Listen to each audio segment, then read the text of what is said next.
Not every board or committee live stream. It's supposed to, They should, but they don't. yep.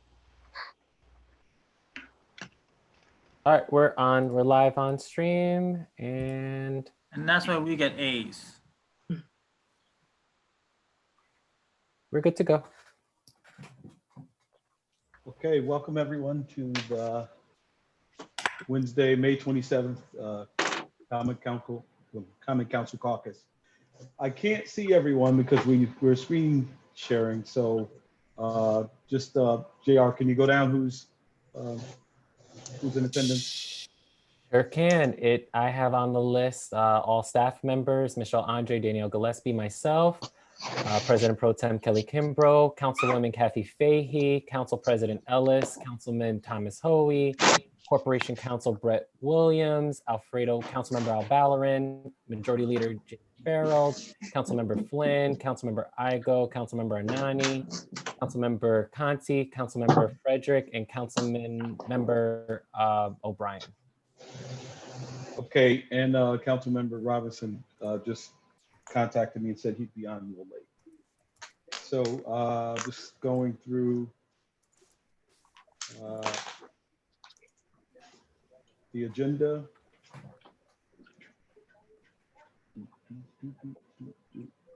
Oh, and Joyce Love is coming in right now. Okay. And to Councilwoman Duche as well. Okay, so I think we're all here except for Mr. Robinson. And Mr. Johnson. I don't think Mr. Johnson's here yet. Okay.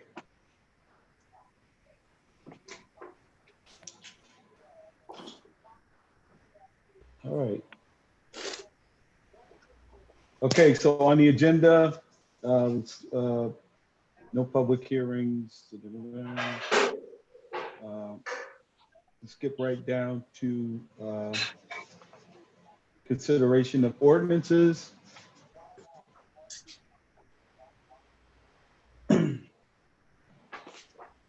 First one by Ms. Frederick is 96120 for introduction of Ms. Frederick. You care to speak to the project over there on Second Ave? Or excuse me, the zoning change, excuse me. Thank you. So this ordinance is for a rezone in relation to the 76 development, which is planned to start on Second Avenue and come down Leonard and Crank, ultimately to the park in the first ward. Right now, this location is zoned as RT, which is residential townhouse, and this will be an update to MUCI, mixed use. This is required due to the developers having plans to go up to 7 stories for the apartments in some cases. And in addition, wanting to have commercial and retail properties on the first level, including items such as a market, STEM research center, and babysitting facility, just to name a few. I've been working closely with JR, the planning department, and the developers to help move this process forward. And I do really want to thank JR for all of his efforts so far in leading this. So we really want to emphasize that this is purely for the rezone and it doesn't have anything to do with the conditional use permits that would take place down the line. And then ultimately, after I introduce this legislation on June 1st, we would, the seeker review would start and we would act as lead agency on this project. And then public hearings would take place afterwards. Does anybody have any questions? What's the status with the planning board? I thought I saw some discussion of this project. Have they taken any final action or are they still reviewing it? It just got introduced to the planning board. But once we introduce it, the official referral will be coming for us on the zoning map on June 1st. All right. Okay. And actually I've gotten a glimpse at the proposed development there. It could be a game changer down there, not to use a cliche, but it's a decent sized project and could really impact that neighborhood down there. Definitely. Okay. Mr. President Pro Temp, it will be a game changer. It will be a game changer.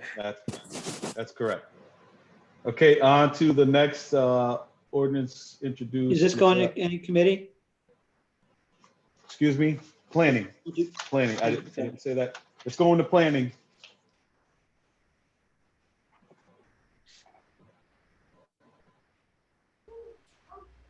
Okay, on to the Yep. next ordinance 106120 by Ms. Love. I don't know if she's on or not, but it's changing the zoning at a property at 180 Sheridan Avenue. Are you there, Ms. Love? I'm here. You're familiar? Yes, I'm very familiar with this. It's the house that's next to Interfaith. Miss West died and the kids sold it to Interfaith. They want to use it as office space. So they're going to just tear down the wall so they can go right from one building to another. So we've been dealing with this since last year. So I'm very aware. Okay, okay. And that change would be from from RT to mixed use community urban. Yes. And it's a zoning change. That will be going to planning also. I think it just came back from planning. No, our planning committee. It's got to go. Okay, all right. This one's a little different. This one already had final action from the planning board. So this one's planning board, right. yes, Yeah, yes. planning board's already reviewed this one. Okay, all right. Yes, yes. Right, so it'll go to planning. Okay. Okay. So this Okay. also requires a public hearing. Does it make sense to schedule that sooner? That's a good question. Yeah, so we have a couple of ordinances and we still have Councilwoman Duchesne's that just got voted yesterday. So there's a whole bunch. So we should have a planning committee meeting soon on this and get scheduled a public hearing too. Right. I mean, you can do the public hearing before the planning committee meeting, but just want to. Yeah.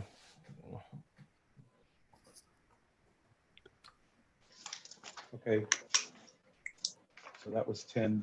Next is also by Ms. Love, ordinance 116120.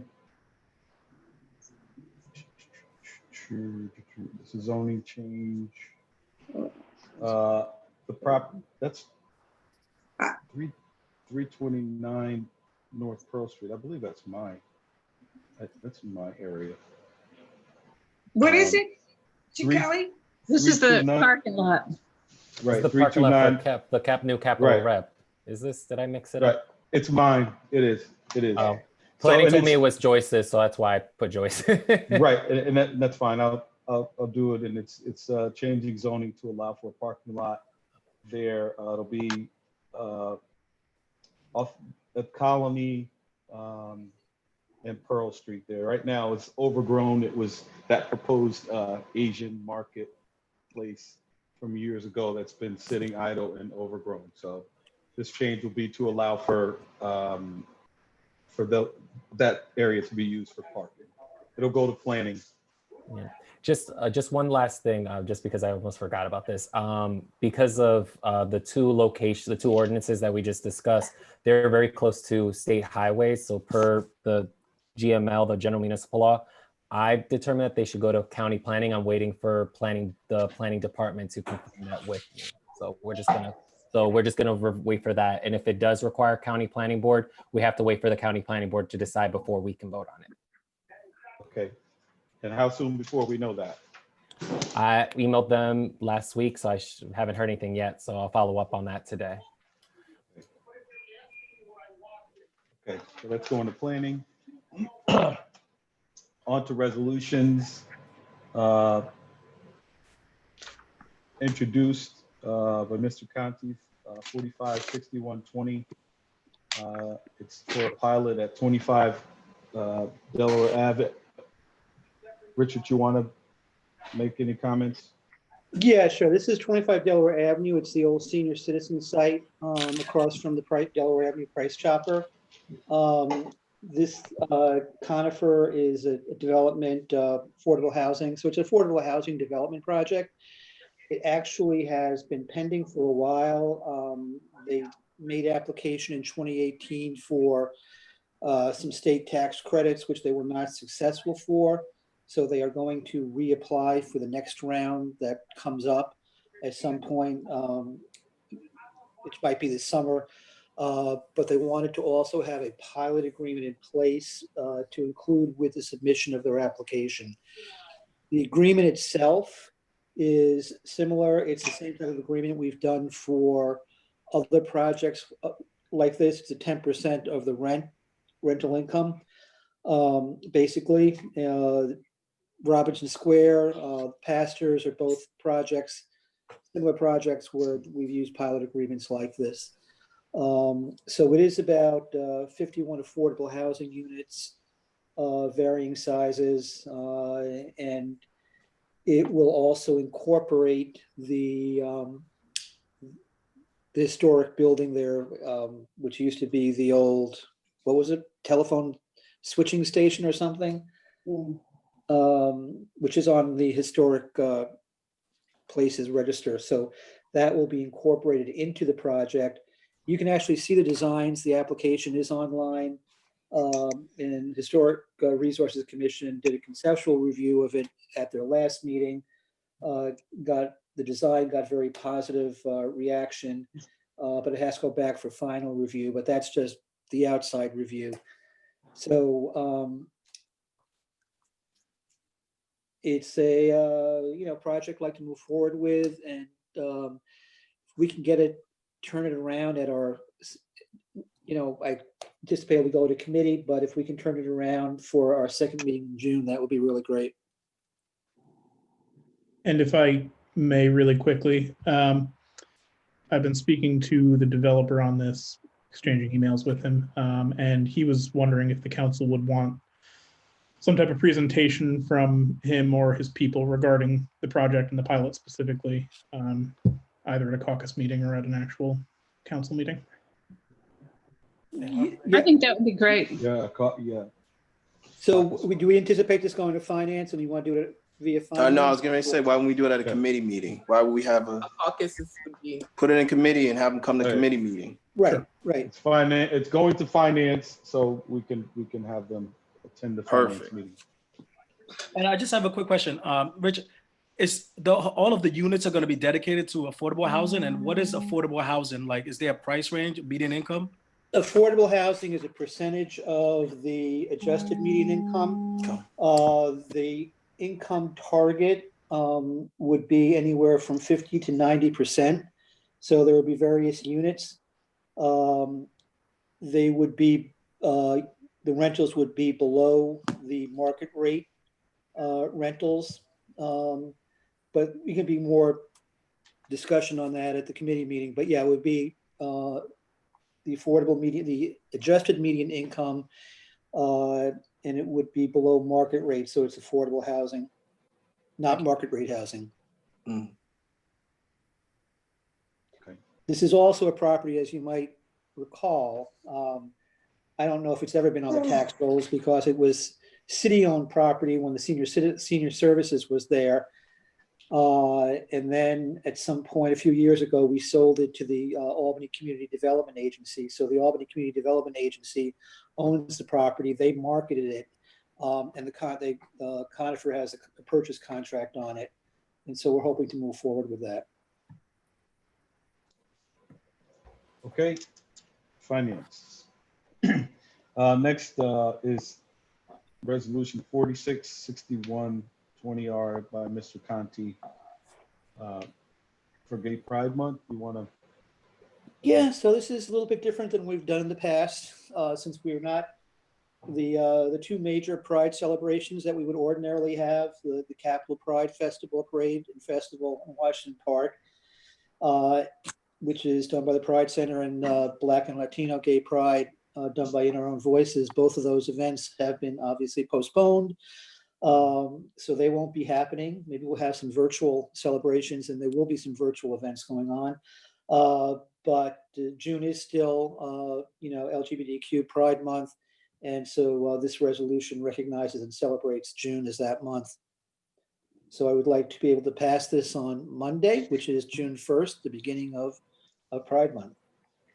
And we will be, flying the 3 Pride flags from City Hall during the month of June as well. Okay, thank you, Richard. All members, co-sponsors? If all Yes, members wish to, yep. So, okay, so that'll be a pass. On to the next resolution by Mr. Anani, 476120, National Gun Violence Awareness. Mr. Anani? Yes, thank you. This resolution is essentially to recognize here in the city of Albany, June 5th, 2020, as National Gun Violence Awareness. Over the past couple of years, we have seen and witnessed a rise in gun violence that are taking place in our city, the state level and national level. Gun violence is not unique to the city of Albany. It's across many urban cities. And I think that it's important that as elected officials to bring awareness to this issue because it's taken many of our teenagers, our young families, our young adults away too soon. So I think it's important that we bring attention to the gun violence that are taking place in our city and all across the nation. Okay, that'll be passed.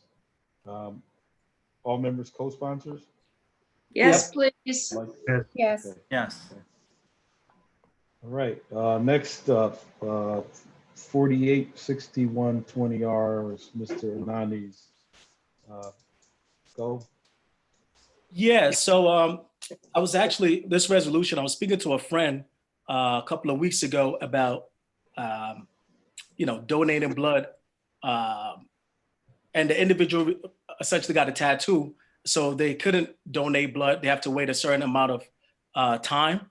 And, while talking to that individual, just brought up, who else can't donate blood? And there's also restrictions. And that's one of the things that I found out, that individual from the gay community and also trans men cannot donate blood. They will have to wait a year to donate blood. This year, due to COVID, the federal government has made some amendments to cut it down from a year to 3 months. But I feel that this policy is discriminatory in nature. I think it should be based on science for individuals who want to donate blood. It shouldn't be based on individual sexual activities, of the case may be. So I think that it's important that, especially in these pandemic that we're in, for individuals who are from those communities that would like to donate blood, that they do so. So this legislation is calling on the federal government to consider blood donation deferment policy, not based on sexual orientation or gender identity. Okay, any questions, comments? Yes. Yep, Mr. Hoey. Mr. Ho- Yes, the only thing I don't like the word demanding. We quit using demanding in resolutions in our union years ago because it's very, I don't know, tough. And do we have a right to demand? I would like you to consider using something like urging or strongly urge, something like that. Demanding it, I don't know. That's me. So I just want to. Yeah, I just want to, thank you for your opinion. I think demanding is the right word for it. For this circumstances that we're in, I think is discriminatory in nature. And when you're dealing with individuals who are racist, misogynist, and discriminatory, you can't come up with fuzzy words to make them feel better. So again, I'm going to stick with demanding. I think this, especially in these times that we're in, there are people who want to donate blood to save lives. And so we are demanding that they change this policy. Okay, Mr. O'Brien, you got your? Yeah, just a follow-up question. Don't they test for sexually transmitted diseases anyway when you're donating blood? So that is correct. There's a protection built into the Yes. procedure anyway. It's also completely disproven that I mean, it is a terrible policy. Yeah, thank you. Judy has her hand up too. Ms. O'Shea? Yeah, so I'd like to see the current policy that we're disapproving of, number one, and number two, the New York State Department of Health licenses blood banks, and I would like to know what their policy is and so that we should be considering whether or not we should be revising the resolution to also recognize that they would need to change regulations or policies, et cetera. I thought that this had been resolved some time ago, but so I would like, before we're calling on something, I'd like to see the document to make sure that we're wording things correctly. And I'd also like to know what the Department of Health's position, New York State Department of Health's position is on this. I guess, John Raphael, you could provide that information to Judy and anybody else that need that information. Yeah, I can send some of the stuff around from what I found. Because I actually, with permission of Councilman Anani, I actually sent off this resolution to friends of mine who are attorneys who work at the Human Rights Campaign, HRC, and they reviewed it and gave me some of their stuff, so I can forward that stuff, what they sent me, and they actually thought this was a great resolution. Okay, so if we can get that together by Monday, we'll move it. Okay, so we'll get that information. All right. Okay. Next resolution. So Kelly, is that so? Are you putting that down held, for? It's going to be held. Okay. So we can get those answers. Okay. Thank you. I mean, all right. Even if we don't get the answers, I would still like to pass it. Again, I've brought this legislation up. So if individuals had questions or concerns about this, when it was emailed out, after you read it, you could have sent those questions in. So again, I will say this. If JR could get you that information, that's great. But if not, I'd like to pass it at the next council meeting. I just want to say, Owusu, I completely agree with Judy. I would like more information on this too. And I understand that you want to move forward with it as soon as possible, but we want to make a thoughtful decision on this here. Okay. And additional information would be helpful. That's awesome. Yeah. So I also would like clarification as to what Councilmember Anani is suggesting. I thought the purpose of caucus was to review things and also find out what additional information council members might want. Not that council members have to review the agenda and make those determinations on every single piece of legislation before we attend caucus. So I would like clarification on that point. Are we supposed to come to caucus with a yay or nay on, and having fully studied every single issue, or is this the beginning of the conversation and we make a determination in some cases that maybe we don't need additional information on some things, but if we do, I thought that this is the appropriate time to ask that question. And Judy, you are right. She's correct. You are correct, but I just always don't want, the perfect to be the enemy of the good. And I think that very too often that happens in this body. So if JR could provide that information for you to make your decision, great. But if not, I think some members just have to vote. How do you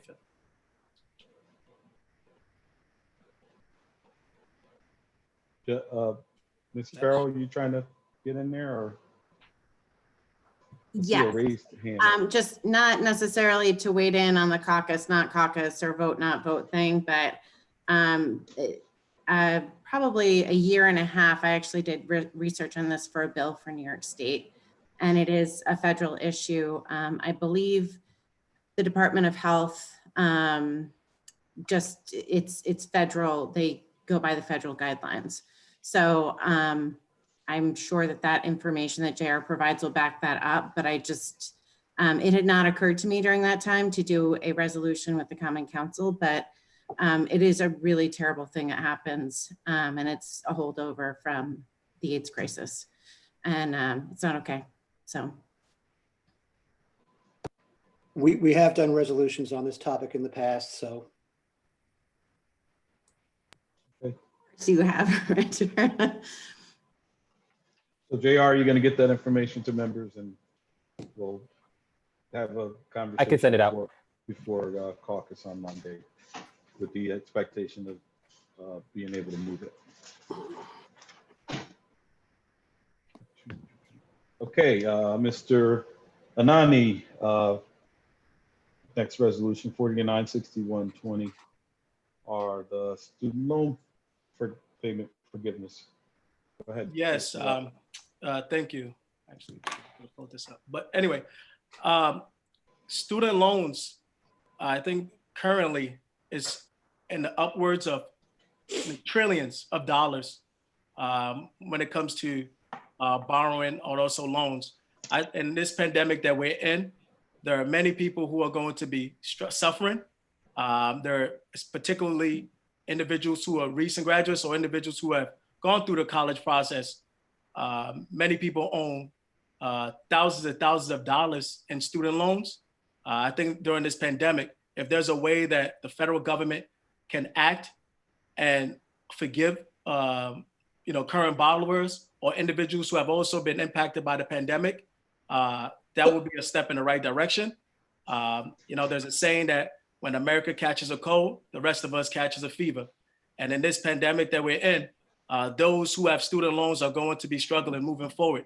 When the first CARES Act was instituted, in the upwards of trillions of dollars, that money could have been dedicated, if it was to be dedicated to student loan debt, it could have been cleared for all borrowers as it relates to student loans. So again, this is another resolution calling on the federal government to implement a program to forgive student loans for all current borrowers.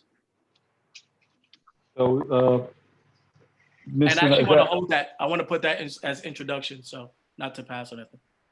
Okay, and so we're talking public and private, because there's a private side of that the Fed can't. I mean, I guess they could pay it, but yeah, public colleges. Yeah, I think it was public. Okay, so we're intro and holding. Yes, that's right. Okay. Any other questions or comments? I did have one question. Is this something of a conflict of interest if you have? It's a serious question, Anani. No, I know. It is a serious question, but every politician has student loans. So I understand that, including myself, which is why I was asking our attorney, JR, just to make sure there's no conflict of interest if you support such measure.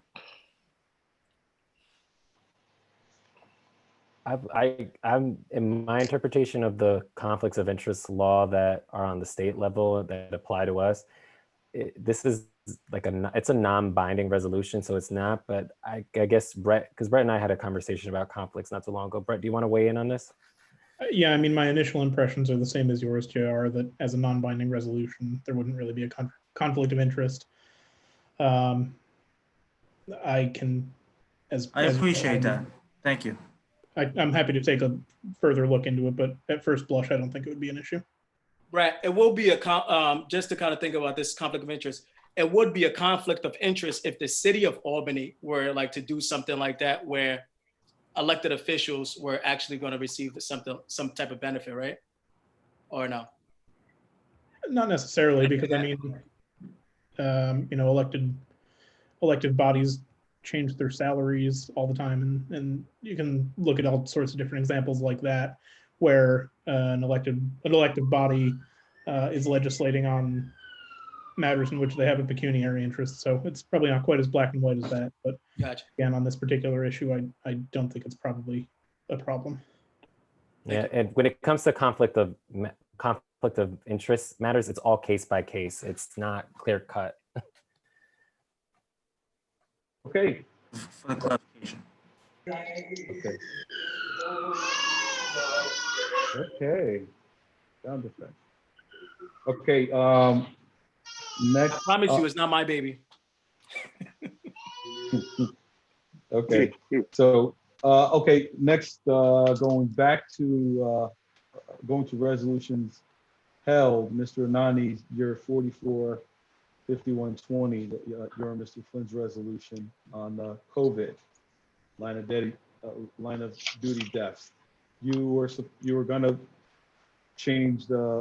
amend it and change the language. Yes, I have actually changed the language.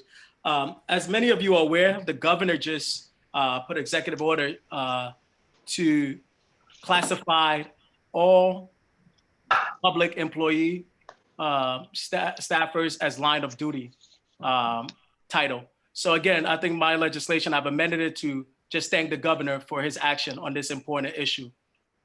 And I think John Raphael has sent it out to all members, the amendments. Has that been sent out? No, you sent it don't to me know. at like 5:45, so I haven't been able to push it forward. Okay, yeah. Okay. So we've made the amendment to just essentially thank the governor for classifying all public employees as line of duty. Okay, so we're gonna get those amendments and we'll just take a look at it again on Monday and have a quick discussion before moving forward with it. Sounds good. Thank you. Okay. So that's it for the agenda. So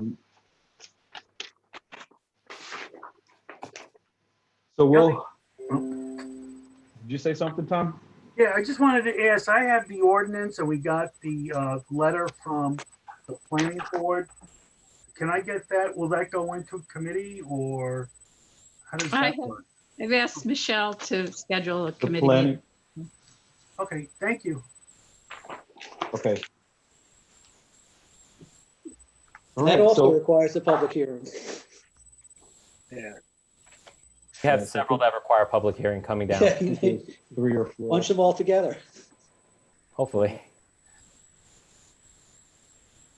All right, so we'll just have a discussion on, the leadership meeting with the mayor's folks. This most recent meeting, the mayor was on.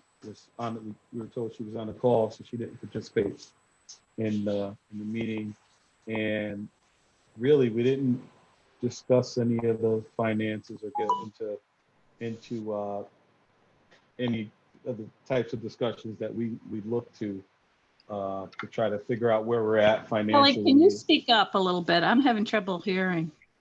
Can everyone hear me? Yeah. Yeah. Okay. So yeah, we're just trying to figure out where, what's going on with the city's finances and budget and all that stuff, and we really didn't get much by way of conversation. I mean, I asked questions about summer youth employment, and well, we started with the jobs and where we were financially, and it really didn't move. And so then I started asking particular questions. And actually, Ms. Farrell asked some also, but I asked about summer youth employment and if that was going to happen. And again, it's a waiting game. We are essentially where we were the last meeting we had, where we were trying to get information, and members were poised with their questions about where we were financially. So we didn't get much. Is the summer youth employment program money, is that general fund, or is that some of that money grant money? Grant, some of it is grant. I asked about it, and there was still some unknowns, and then the comment came up about it, part of it being grant funded or it being grant funded, so it would probably or maybe be okay. That was one of my questions. I asked about getting our some of these folks that we may potentially have to lay off involved with the contact tracer program that the state's setting up. And the mayor said that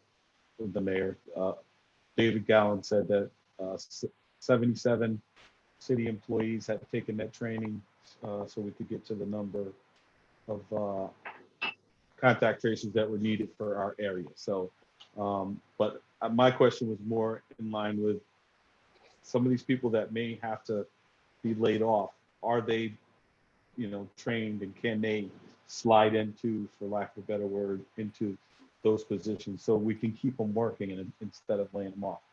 And that they mentioned that's a possibility, and they asked that our employees or folks that we might have to lay off get kind of a preferred status or looked at for moving into those positions in the event they have to be laid off. Also, the golf course conversation came up. I asked about, I had received a couple of calls from folks, and I'm sure you guys have too, about opening it up, maybe leasing it out, and someone running it. And so their response was that everyone's got ideas about how they want to do this.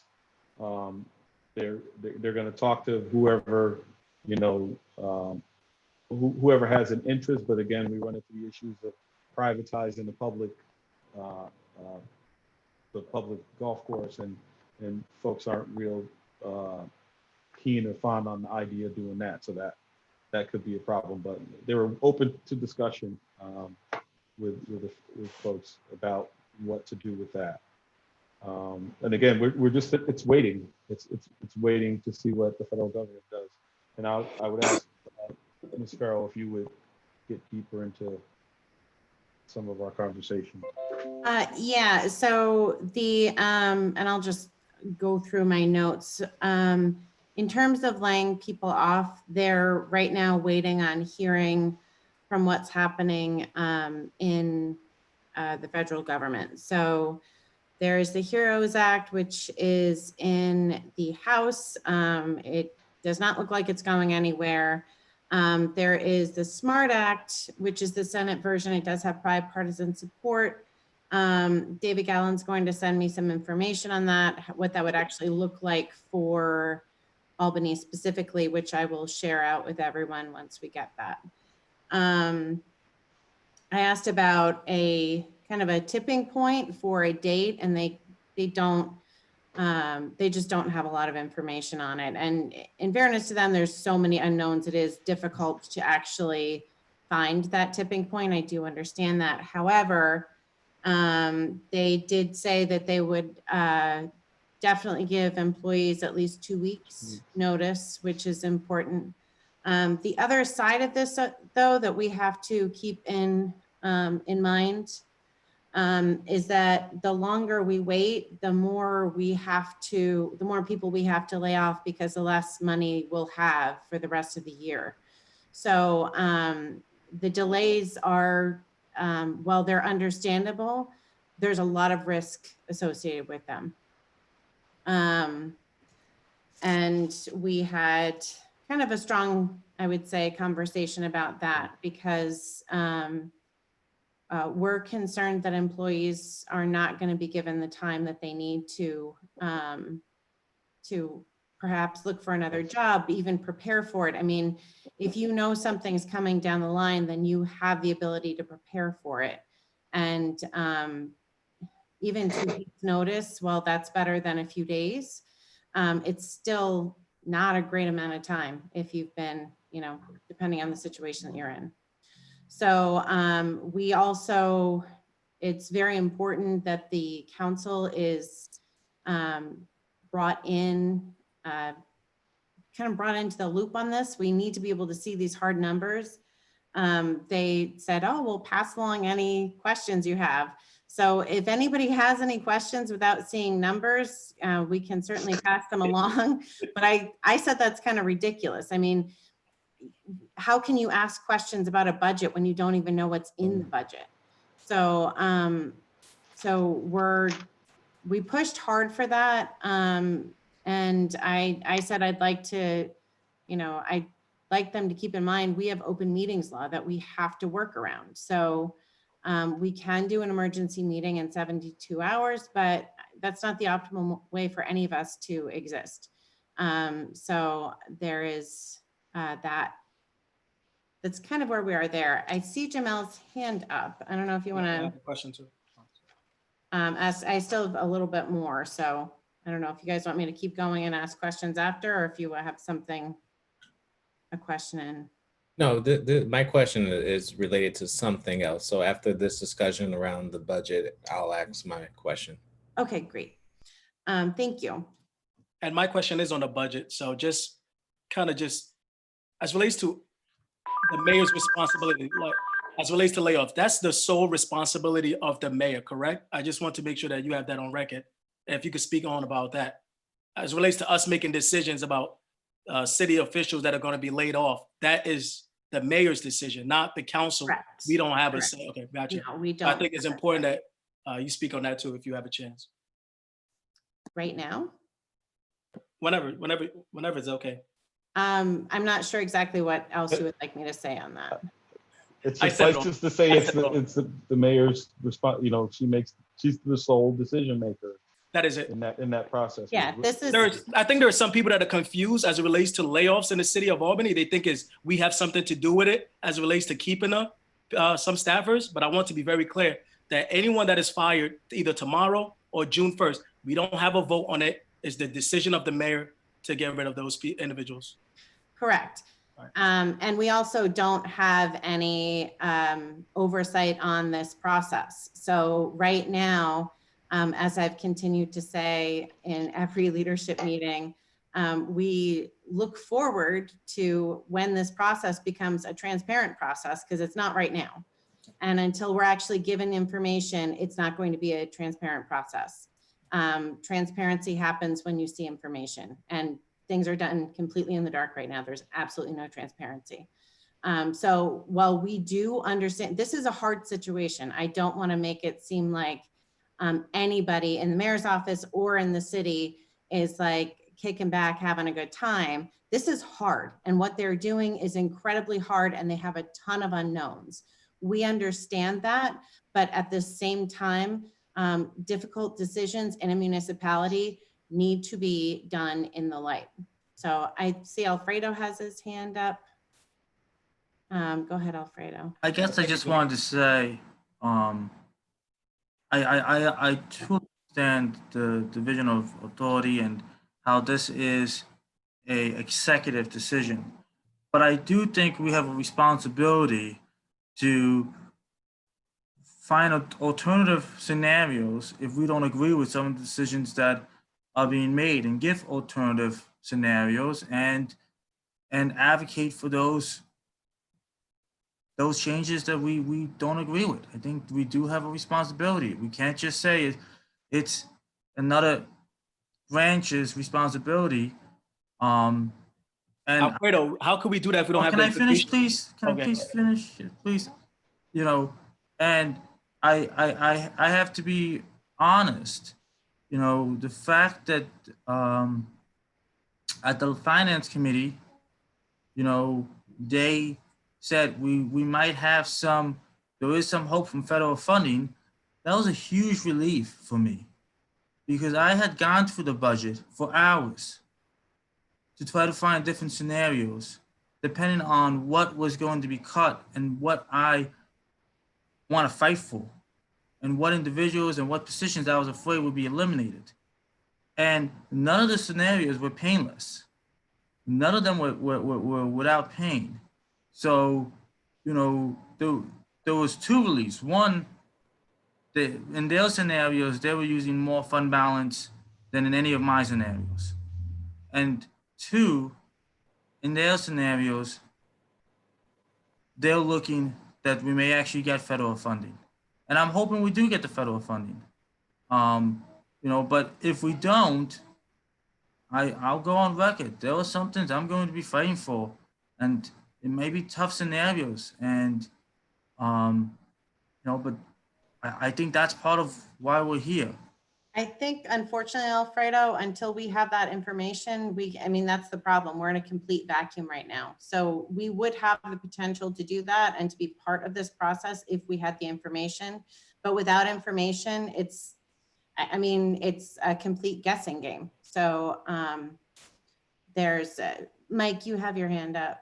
Yeah, well, first of all, I completely agree with Alfredo that I think we should have some say. And there might be some other alternatives other than just simple layoffs, such as pay reductions, shared pain. But does the mayor have the authority to decide who work to decide that people who work for the council and people who work for the city clerk, that she can make the decision as to who gets laid off? I wasn't certain of No. that. But on our side, we make that decision. That's what I thought. But can she require us to cut our budget by a certain percent? I mean, we're willing to do whatever we can, of course. I don't know that we know that. And actually, those are some good questions that perhaps we can work with our research council on trying to figure out. Although, knowing Richard, he might know it right off the top of his head. He doesn't. No, I mean, no, she can't. No, she can't. 1942. Very Okay. secret.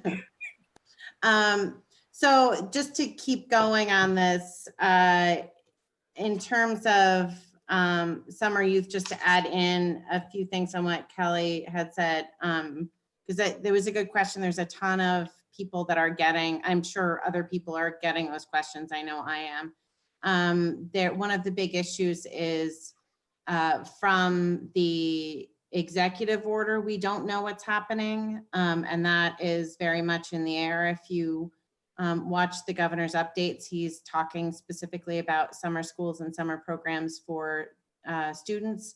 So it's kind of unknown where this would fall within that or what that will look like. And thanks, Tom, for those daily updates. If you can't watch it, then he usually has all the information right there, nice and neat for you. But so I think there's a lot of unknowns with that on all of the summer programs. And then with contact tracers, I don't know if other people, I didn't fully understand exactly what the nuance with contact tracers are. So New York State is hiring full-time contact tracers. Then the counties and the municipalities are getting people trained so that if there's any overflow, they'll be able to go to those people. So when we had our employees trained for the contact tracer jobs, that doesn't mean that they necessarily get a full-time contact tracer job. The mayor's office did ask that they be given preference, that any employees that were laid off would be given preference with the state for a full-time job, but that's, we don't really know a lot about that.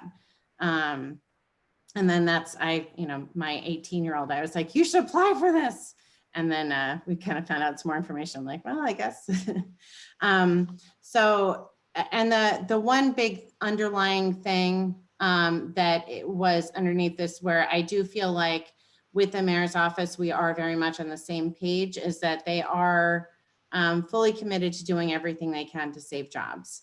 So I feel like it's always an important thing to come back to those spaces where we have similarity. And I know that everybody on the council feels exactly the same way.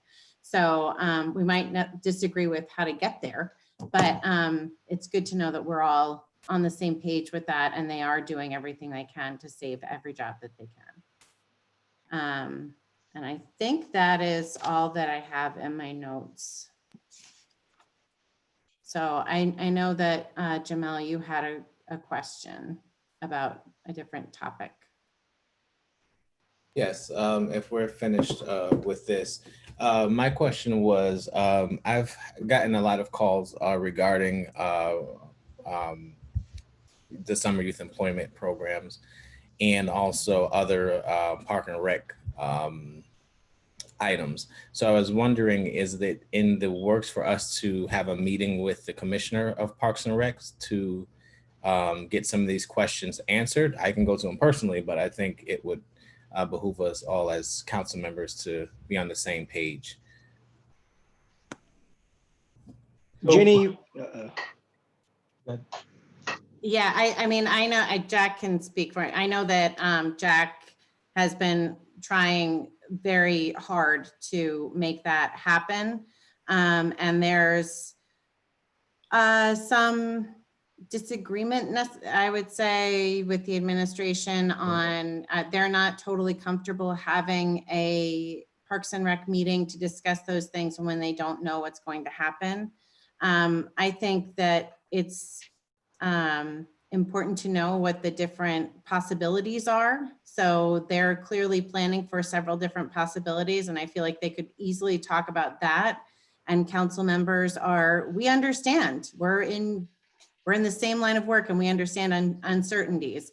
But I appreciate you asking that, because we can certainly bring it up and say that this has been brought up in caucus, and the council members would just like to know, where we are right now, understanding that there's a lot of unknowns. We don't know if they're even going to be allowed to have them, but if they are going to, what are they doing to look at the different possibilities? Ginny, I just want to respond to you. Yeah. Mel, I just want to reiterate what Ginny said. I've sent a few emails to the mayor and Commissioner Jones about having a meeting, and right now they refuse, but I just want to say that for the record. I just want to echo, just to kind of follow with the summer youth program. Very too often, I think, some people don't understand what the summer youth program employment means to families here in the city of Albany, or just in general. I want to make it very clear that if that is on the table as it relates to not taking place this summer, I hope we're having this conversation early, because this money is probably the only money that many of these families are going to have during these summer months. So last year, I remember we had close to 1,200. I hope this time around we have 1,500. So if there's any discussions as it relates to not having a summer employment program, I hope that we could all band together and fight back, or even advocate for more funding for summer youth employment. Summer youth employment changed lives. I know firsthand what it does to a teenager, what it does to kids growing up in urban societies and urban communities. So I just want to make it very clear, if there's one thing that we could all agree on, is to make sure that this year, COVID or non-COVID, our kids, our city, our Parks and Recreation program have a plan to make sure that our kids are having summer youth employment taking place. The problem is, Owusu, if it's illegal, then they can't.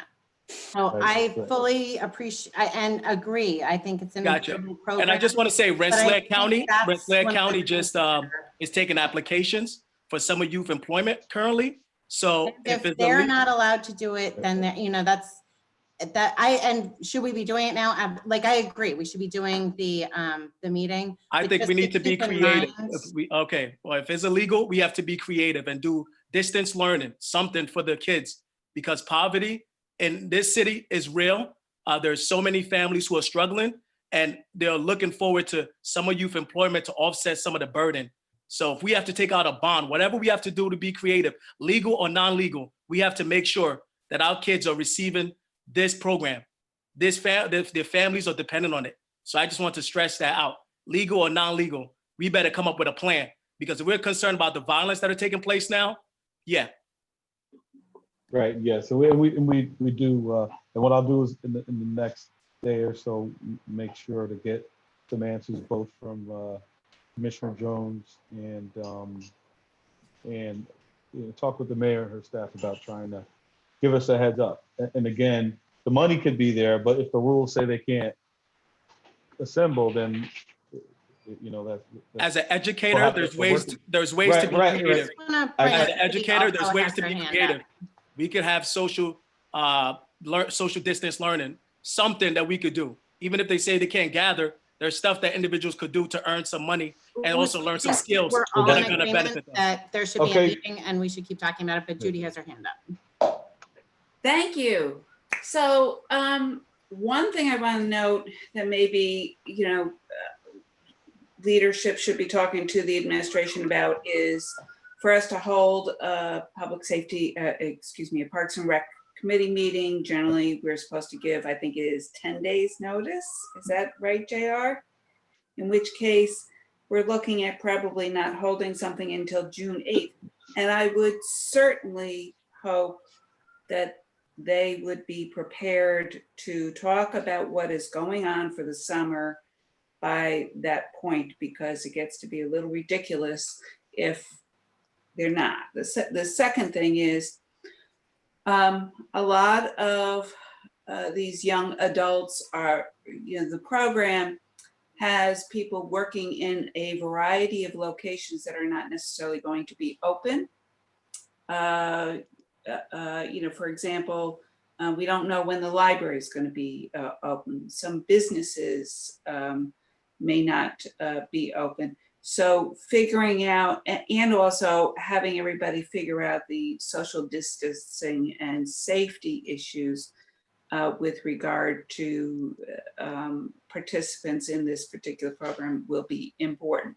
It does seem to me as though the joint meetings and events that they have had for kickoff is probably not going to be allowed under any circumstances, but that doesn't preclude them from coming up with an alternative plan that has individuals working at least 3 to 4 days a week, and maybe that Friday events that they've had that I think has been great with regard to some of the educational materials and having the kids feel like they're part of something jointly. I think that's really important, but I think that probably has to go by the wayside, but that doesn't mean that the program has to stop.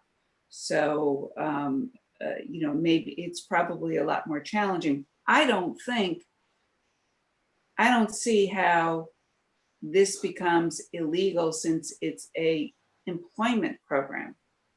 It's not a camp experience, it's an employment program. So I'm not, if it's employment in a business that is allowed to be open at the time, I don't know how that would be illegal. So I'm not asking you, Ginny, to respond to that. I'm just saying those are some of my thoughts to be shared with the administration on this. Thank you. Anything else? Anyone else? Questions, comments? Councilman Robinson Tom? had his hand up. Yeah, so I have a question. There's a lot of, as everyone has stated, there's a lot of unknowns right now. And it seems like we as the legislative body of the city, we are completely in the dark around what's going on or what's coming down the pipe. And again, we do have a responsibility to our constituents to have answers when they come to us for a lot of the problems or issues that they are seeking. So at what point do we as a legislative body take some type of action to get this information? Anyone have that answer? What would you suggest? I mean, what legally, what would we do? I would, JR, is there anything that we can do to get more information, or in terms of action? I would get more information about what's going on from the administration, or anything to get answers.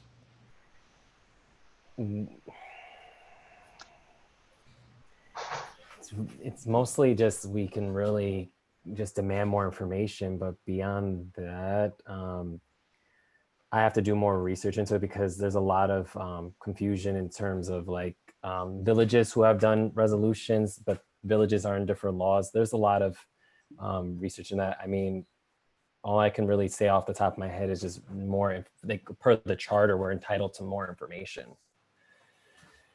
Can I ask a question, Michael Bryant? Can we, or whoever knows the answer? Actually, You're supposed, can you raise your hand first? Oh, sorry. So you, after Tom and Mike, but I see your hand. If you want, you can put your raise hand up thing right in the Zoom thing. Tom? Yeah, I mean, I'll yield to if somebody wants to continue that discussion, because I have something, well, maybe it's similar. Let me go ahead then and move along. I watched the planning board meeting last night, and I don't know if many others were on. I had a couple things I'm bothered about. Is one, they didn't live stream, So if you hadn't registered and gotten the Zoom, you weren't able to see it. And then at the very end, the blood plasma ordinance came up. And,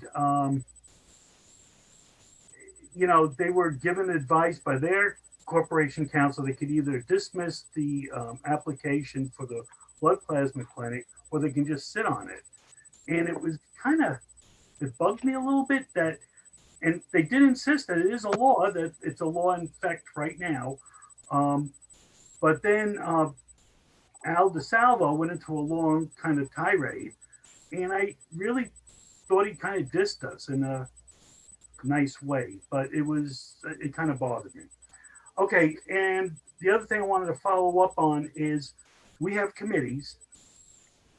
Can we request people to attend those committee meetings, like directors and stuff, other city employees? Because I know I've talked to one of the committee. I've heard tonight that we're having a hard time getting the committee together.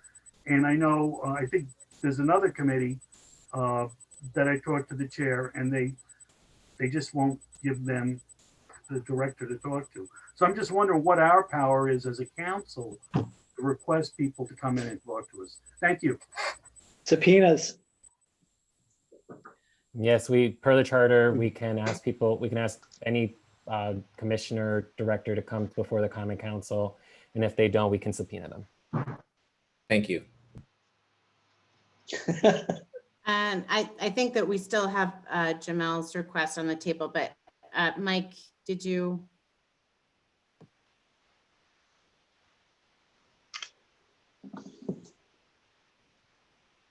Mike, we can't hear you. You got to unmute. Yeah, you're still muted, Mike. Okay. I only recall us subpoenaing once in the whole time I've been on, and Richard can bear me out on that. And that was the city treasurer on the parking ticket thing. But actually, Mike, just to clarify, we did issue subpoenas with regard to that investigation, but only to certain personnel who would only come under that circumstance. I will tell you that the treasurer was not subpoenaed. She came on her own and gave testimony. Okay. But that was a laborious process. Yeah. And I don't know, I guess the thing is, it's kind of I guess somehow we have to think of a way of publicly airing our requests. So, we've already made requests, obviously, and I believe Steve Hughes covered it once, and then it's forgotten. So I don't know. I think subpoenas is possible. It's kind of a laborious thing, and it's a slow thing too, as I remember it being on the parking issue. But just to follow up on what Tom said about comments made at the planning board, I didn't see that planning board meeting, but I saw the workshop. And yes, indeed, the city attorney did advise the board that they could simply, instead of dismissing the application, they could simply hold it for the law to change. Bizarre. I think that's it. I think Owusu had his hand up next. Yeah. Well, the first thing is, as it relates to the golf course, right? There's been a lot of talk. I'm curious to see how much we bring in on revenue side. Is there a way that maybe the finance committee could do something on that, or just maybe John Raphael to do a breakdown as it relates to how much the city puts into the golf course, how much we get in revenue from the golf course. Me personally, I think it's time for us to reimagine the golf course. If there's a way that maybe we could have the crossings of Albany similar, where we can have event space, where we can have a pool, where we can have a dog park, a whole host of things. So I just think that it's time that we reimagine the golf course. And if somebody could do a breakdown as it relates to the finances of running this golf course, that would be great, because there's a lot of misinformation. Owusu, Can I finish? It's in the budget. If you just look in the budget. Okay, I will look at the budget. But in the meantime, there's been a lot of misinformation to the public. I see a petition that is out. So there's misinformation that is going out there. So if there's a way that we could communicate what's happening with this golf course, that would be great. There's a lot of people asking questions. There's petitions that are circulating, asking about the council to do something about the golf course, and also for the executive to do something about the golf course. So instead of waiting for more signatures, maybe we could get in front of this and do our due diligence. The second thing is that I want to bring up, can we take out a bond to make sure that there's summer youth employment take place in the city? Michael Bryant, or anyone that has an answer?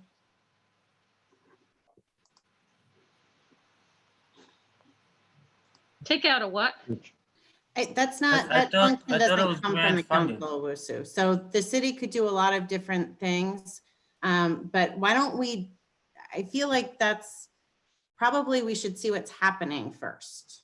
I just want to be And- prepared. I want to have a plan A, plan B, plan C. Okay, So I'm well, just you asking, can do that in your time, but I mean, when can I do it, Jenny?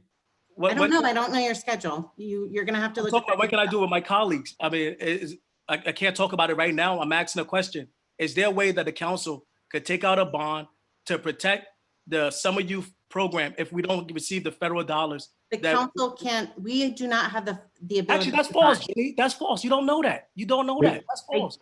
Hold on a second. That's false, We'll give- Jenny. Ms. Gillespie would like to weigh in.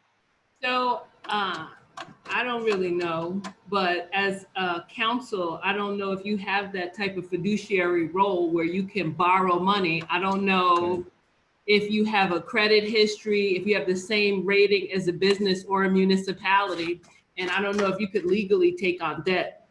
John Raphael, can you look into that, please? When you get a chance? Yes. Can't. Okay, thank you for your opinion. It's not an opinion, it's facts. And perhaps if you read the budget, you would know. All right, thank you. Okay. So Judy. I think Jack, I'm sorry, No, go ahead. Finish. this. I see Jack and Alfredo have their hands up, but I didn't see who put their hand up first. Oh, and Judy does too. I was just going to say that I'm introducing a resolution asking for information about the golf course. I just drew it up with Raphael today, so maybe it'll be on this week. Thank you. So all I do know is we lost probably 15 to 20,000 this weekend in revenue, according to the golf experts. And so there is money out there that we can be taking in. That's it. I don't need to go too much detail.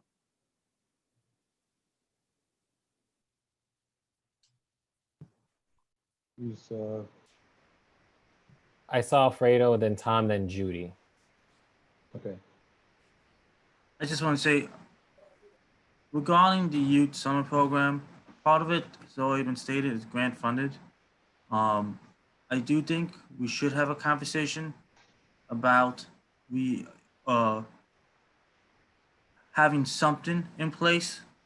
And I do think we need to have that conversation. If so many of us can work remotely, why can't we do a remote program? So, you know, I echo that, but I do think that the funding, I don't think is the problem for this specific program because it does get a lot of grant funding for it. We just have to be more creative and finding ways to make it work. So that's just the two pieces I want to make sure we don't confuse anyone that's watching.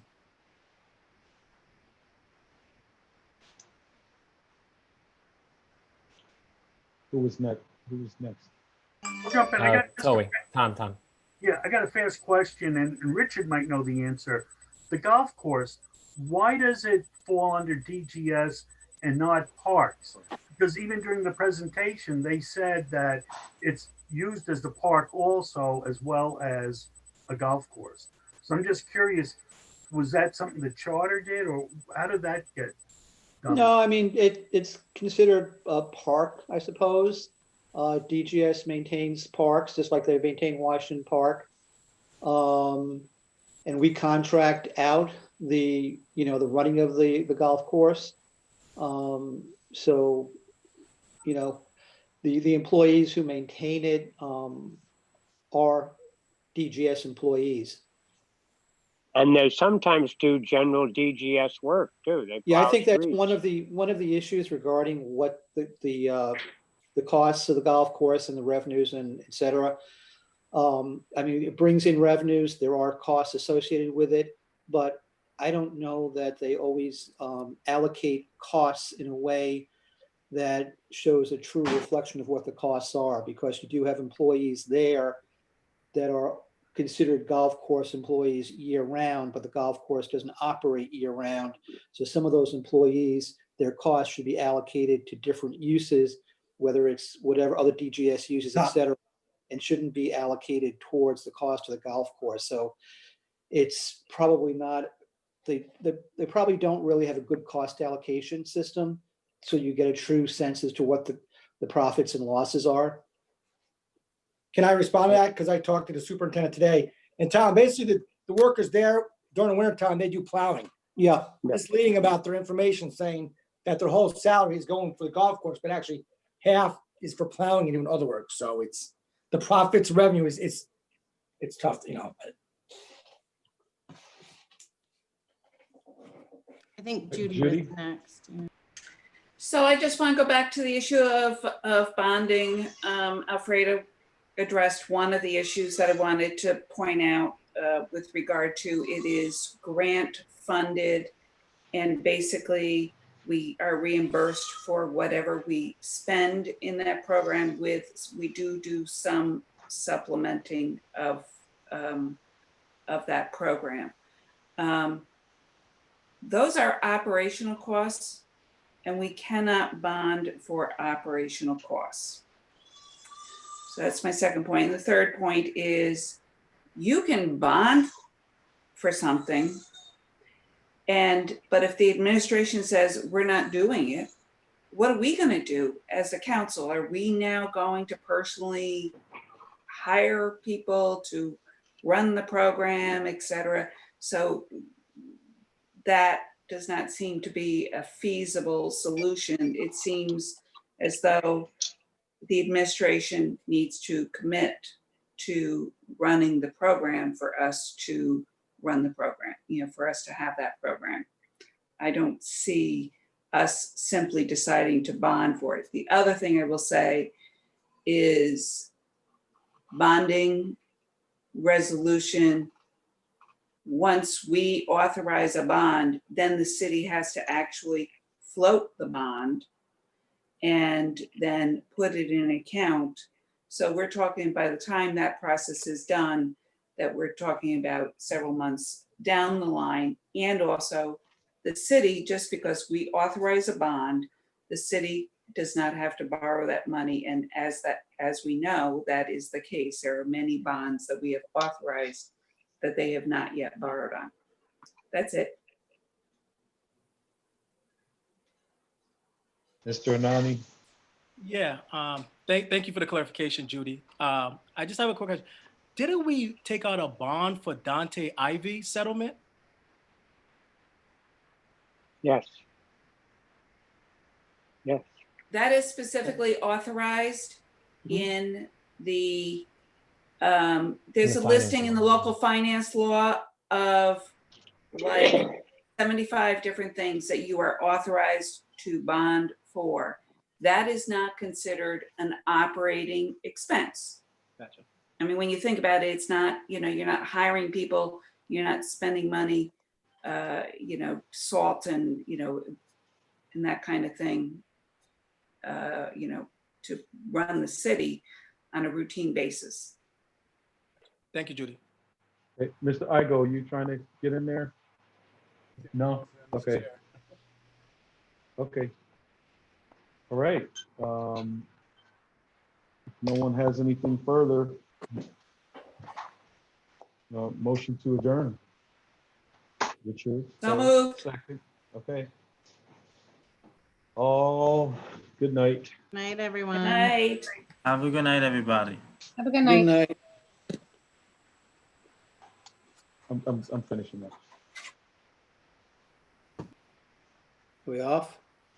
Yes. Oh, hold on, sorry. Still hold on. We're still live for a second.